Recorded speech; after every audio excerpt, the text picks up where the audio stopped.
গ্রেফতার হলো টলিউডের ছোট পর্দার সম্রাট মুখার্জি। এখন তিনি পুলিশের হেফাজতে।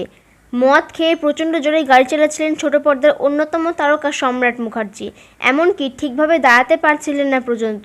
এই ভারসাম্যহীনভাবে গাড়ি চালানোর জন্য বেহালাতে একটি বাইকে গিয়ে সরাসরি ধাক্কা মারে। বাইকে থাকা ছেলেটি বাইক থেকে ছিটকে পড়ে আর প্রচণ্ড রকমভাবে আঘাত পায়।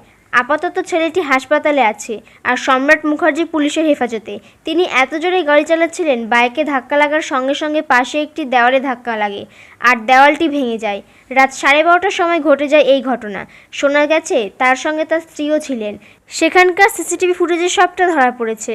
আর যে গাড়ি টলিউডে চালাচ্ছিলেন সেটি পুলিশ উদ্ধার করেছে। যে ছেলেটি বাইকে ছিলেন তার 29 বছর বয়স। কাজ থেকে বাড়ি যাচ্ছিলেন তিনি। দুর্ঘটনায় হাঁটু ও কোমর ভেঙে গেছে বাইক আরোহীর। এই রকম ভিডিও পেতে আমাদের চ্যানেলকে সাবস্ক্রাইব করে নিন। ভিডিওটি ভালো লাগলে একটি লাইক করবেন। ধন্যবাদ।